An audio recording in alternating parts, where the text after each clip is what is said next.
Thousands of Palestinians fled northern Gaza on Wednesday, traveling kilometers on foot through the battered enclave in a growing exodus as Israel intensifies its land and air campaign. Streams of people, women, children, elderly and disabled people, headed down Salah Eden Street, one of Gaza's two north-south streets, along an evacuation corridor announced by the Israel Defense Forces. One teenager compared the mass movement to the Nakba, or catastrophe, the Arabic term for the expulsion of Palestinians from their cities during the founding of Israel. It was the fifth consecutive day that the IDF opened an evacuation window, and the number of people fleeing from the south increased each day. The UN said 2,000 people fled the south on Sunday, a figure that rose to 15,000 on Tuesday. The Israeli government said on Wednesday that 50,000 Gazans had crossed the evacuation corridor. That number could not be independently verified, but a CNN reporter at the scene said the number of people who left was higher than on Tuesday.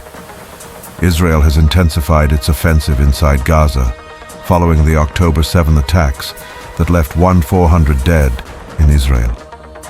Israeli Defense Minister Yoav Gallant said on Tuesday that IDF troops were in the heart of Gaza City and were targeting Hamas infrastructure and commanders.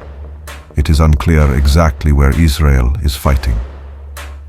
Gaza is the greatest terrorist bastion that humanity has ever built. The whole city is a big terrorist base.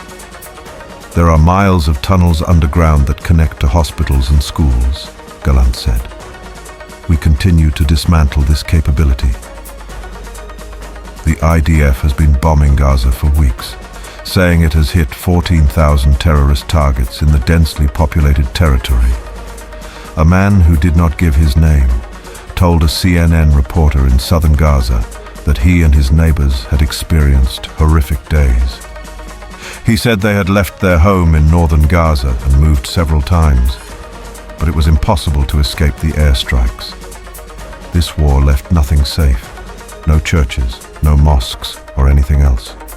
Today they left us the flyer, with the order to leave for the supposed safe zone. Now we are beyond this area of Wadi Gaza, and we can still hear the bombing. There is no safe place in Gaza. We are 7 families. All our homes have disappeared. Nothing remains. We couldn't take anything with us. No clothes, no water, nothing. The road here was very difficult. If something falls, you can't pick it up. You are not allowed to slow down. Dead bodies everywhere. Bara, a 16-year-old girl, said she had been walking for a long time. It looked like the Nakba catastrophe of 2023, he said, using the Arabic term for the expulsion of Palestinians from their cities during Israel's founding. We passed by dismembered people, corpses. We walked next to the tanks. The Israelis called us and asked people to take off their clothes and throw away their things. The children were very tired because there was no water. CNN asked the IDF about the allegation that displaced people were forced to take off their clothes and get rid of their belongings. We were hit by heavy shelling and had no choice but to leave our area, Hani Bakit said. We ended up using donkey carts because there were no cars, fuel, or drinking water available. We have nothing left. They forced us to leave by cutting off all available resources, he said, referring to Israeli forces. People who have nothing to do with the resistance are being bombed, and that's why they flee to the south, Kader Hamad said. They are all children, babies, women. People carried few possessions in their arms or on their backs. Some were sitting on donkey carts. On Tuesday, some could be seen carrying white flags and showing identification documents. Donkey carts are the only means of transportation left, Abu Ida said. There is no longer solar energy or fuel for cars, but even those who have cars are afraid to use them. I can't walk because I have diabetes. There's no way I can walk while standing.